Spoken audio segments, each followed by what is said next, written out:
Mula-mula George buat acuan untuk dijadikan patung dari mayat badan Sarah. Bila acuan tu dah siap, George potong keluar otak dan alat sulit Sarah. Dan organ-organ ni diawetkan di dalam balang. Tulang rangka Sarah pun diambil juga dan apa yang tinggal selebihnya dari mayat Sarah dibuang macam tu saja. Hai, Assalamualaikum. It's me Syafinas and welcome back to Pukul 3 Pagi. Terima kasih sebab dah klik video ni. Masa Sarah Baartman berhijrah dari Afrika Selatan ke London pada tahun 1810, dia dijanjikan dengan pekerjaan dan masa depan yang senang. Tapi masa tu, Sarah tak tahu yang dia takkan jejakkan lagi kaki ke kampung halaman dia. Di London, Sarah dipamerkan tak ubah macam binatang. Sebelum dia dibawa ke Perancis di mana dia dijadikan hamba hawa nafsu oleh golongan elit di Paris pada masa tu. Sebab Sarah terima layanan macam ni hanya kerana orang putih masa tu curious dengan bentuk badan dia. Sebelum kita teruskan, jangan lupa like video ni dan subscribe ke channel Pukul 3 Pagi untuk membantu channel ni berkembang. Let's jump into today's story.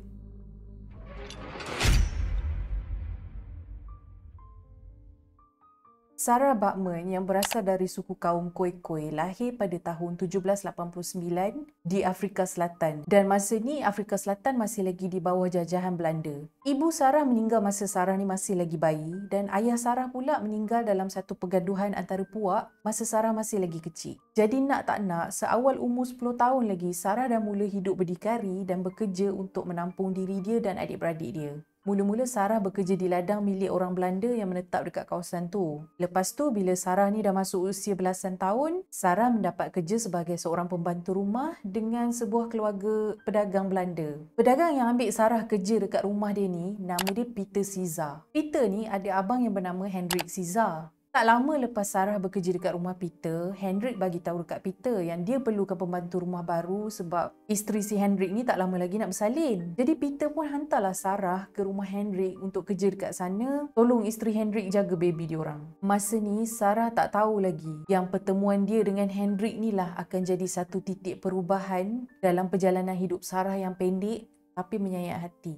Hendrik ni walaupun dia berketurunan Belanda, tapi dia dianggap sebagai low class tau oleh orang Belanda lain yang menetap dekat Afrika Selatan masa tu. Sebab dia bukan berasal dari keturunan orang kaya Belanda. Dia bukan old money macam tu. Disebabkan ni, Hendrik ni dia selalu cari jalan untuk jadi kaya, untuk naikkan status hidup dia. Bila dia tengok Sarah untuk pertama kalinya, dia dapat satu idea. Sarah, macam aku cakap tadi, ialah seorang perempuan berketurunan Khoikhoi. Dan perempuan keturunan Khoikhoi ni mempunyai rupa fizikal yang berlainan. Di mana bentuk punggung dan peha diorang ni lebih besar kalau nak dibandingkan dengan perempuan Eropah. Terutama sekali kalau perempuan tu dah pernah melahirkan anak. Dari mata orang Eropah, rupa Sarah tu macam pelik. Diorang jadi curious. Padahal benda tu satu benda yang biasa bagi orang Afrika, terutamanya kaum Khoikhoi. Bentuk badan diorang memang naturally macam tu. Tak ada apa-apa yang pelik pun. Dah memang Tuhan buat diorang macam tu. Hendrik ni pun ajaklah seorang kawan dia yang bernama Alexander Dunlop untuk pujuk Sarah ikut diorang berpindah ke London. Hendrik dengan Alexander ni bagi tahu dekat Sarah kalau dia ikut diorang ke London, kat sana nanti dia boleh buat show. Orang kat sana mesti nak tengok dia sebab orang London tak pernah tengok lagi perempuan Khoikhoi. Dekat bandar besar sekitar Eropah pada masa tu, macam London,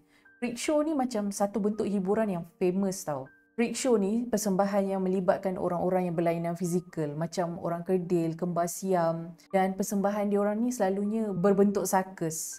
Dekat freak show ni boleh tengok macam-macam jenis manusia. Bunyi macam tak bermoral kan? Tapi bagi golongan ni, terutamanya pada zaman tu, apa pilihan yang diorang ada? Diorang ni kebanyakannya hidup dah lah kena sisih. Susah nak dapat kerja. Ada yang sampai kena buang dengan family padahal diorang tak salah apa-apa pun. Daripada diorang kena hidup merempat dekat jalanan dengan makan tak tentu, dengan kena hadap sejuknya lagi, diorang rasa lebih baik diorang join freak show ni, at least diorang ada tempat tinggal, diorang ada gaji, diorang boleh hidup berdikari.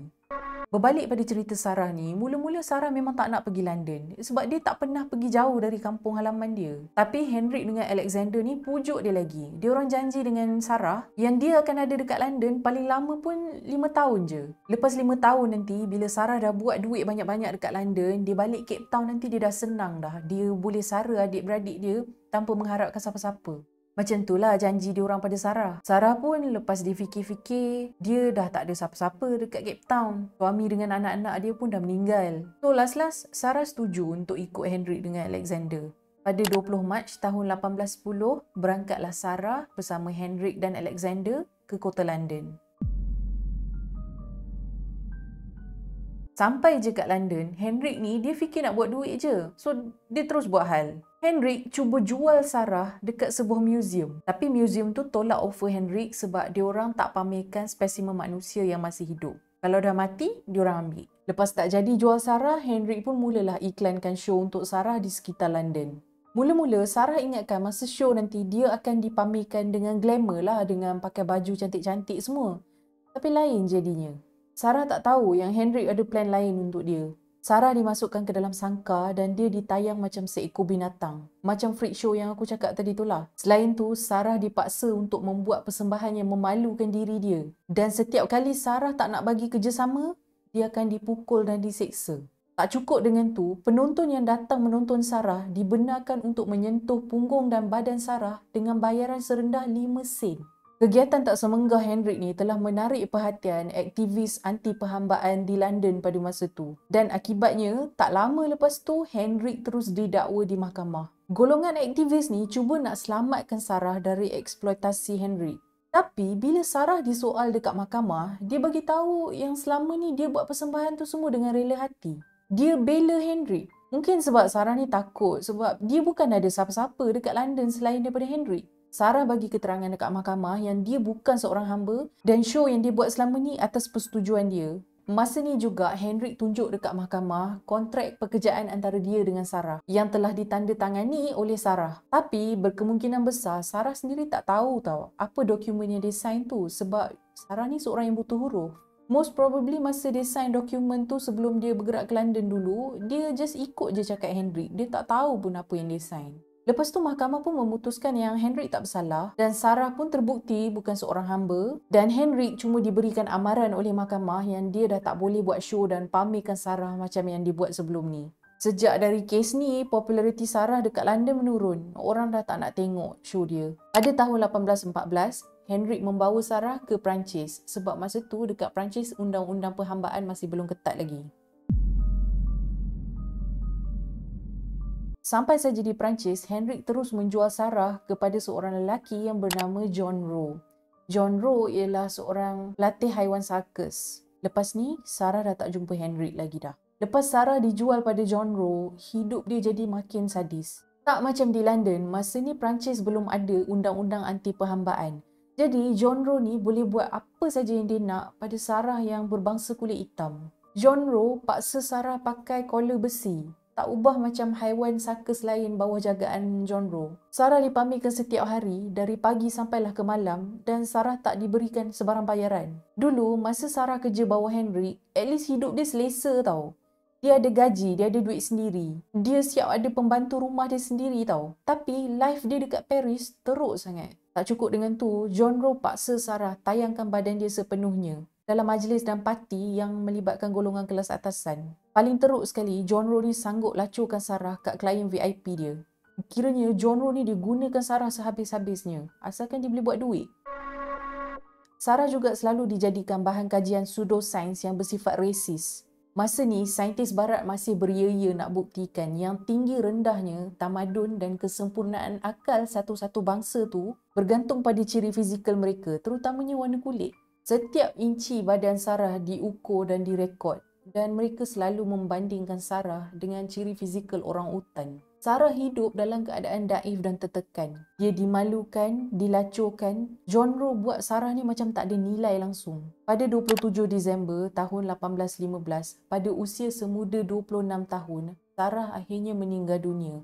Dipercayai kerana penyakit radang paru-paru, tapi berkemungkinan juga dia meninggal kerana komplikasi dari penyakit siflis. Penghinaan terhadap Sarah Bachmann tak berakhir dengan kematian dia. Lepas kematian Sarah, ada seorang saintis Perancis yang bernama Georges Cuvier yang terus ambil mayat Sarah. Mula-mula George buat acuan untuk dijadikan patung dari mayat badan Sarah.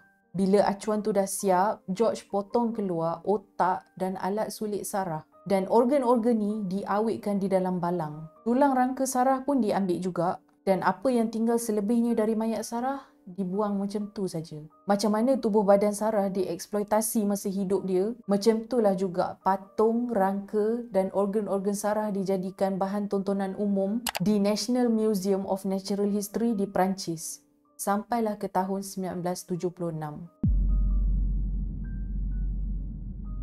Sejak tahun 1940-an lagi, negara Afrika Selatan dah tuntut Perancis untuk pulangkan balik Sarah ke negara asal dia. Tapi tuntutan tu tak pernah dibuat secara rasmi. Sampailah pada tahun 1994, masa tu Presiden Afrika Selatan ialah Nelson Mandela, membuat tuntutan secara rasmi. Nelson Mandela komited untuk menamatkan penghinaan terhadap Sarah Baartman dan bagi dia penghormatan terakhir selayaknya untuk dia. Cukup-cukuplah Sarah dipamerkan dari masa dia hidup lagi sampai dia dah mati lebih dari 100 tahun. Tapi Perancis buat keras kepala tak nak pulangkan Sarah. Negara-negara Eropah ni macam Belanda, British, French, masa diorang menjajah tempat orang lain dulu, termasuklah negara kita, diorang dah rompak banyak sangat artifak-artifak bersejarah dari tanah jajahan diorang ni. Dan kebanyakan artifak ni masih ada lagi dekat muzium-muzium di Eropah sampai sekarang. Perancis buat degil tak nak pulangkan Sarah ke Afrika Selatan sebab diorang takut persetujuan diorang nanti akan buka ruang untuk semua negara lain yang pernah dijajah tuntut balik artifak yang diorang pernah rompak dulu. Memang muka tak malu. Lawan punya lawan, akhirnya pada 6 Mac 2002, Perancis pun mengalah dan bersetuju untuk pulangkan balik patung, organ dan rangka Sarah Baartman ke Afrika Selatan. Mayat Sarah dikebumikan pada 9 Ogos 2002 di kampung kelahiran Sarah yang bernama Hanky mengikut adat istiadat kaum Khoikhoi. Okay guys, habis dah cerita pasal Sarah Baartman. Hidup dia dari kecil sampailah dia dah tak ada, dia dah mati. Tak habis-habis diperlekehkan oleh orang barat cuma sebab dia orang rasa fizikal dia selayaknya diperlakukan macam tu. Aku tak terkejut kalau ada orang dari tempat kita pernah kena angkut pergi Europe untuk buat freak show masa zaman dia orang jajah kita dulu. Antara kita tahu dengan tak tahu je. Terima kasih sebab dah menonton sampai setakat ni. Kalau korang suka dengan video ni, jangan lupa tekan like. Kalau ada cadangan untuk video seterusnya, boleh tinggalkan komen dekat bawah. Dan jangan lupa subscribe dan turn on notification supaya korang tahu bila aku upload video seterusnya. I will see you in my next video. Bye.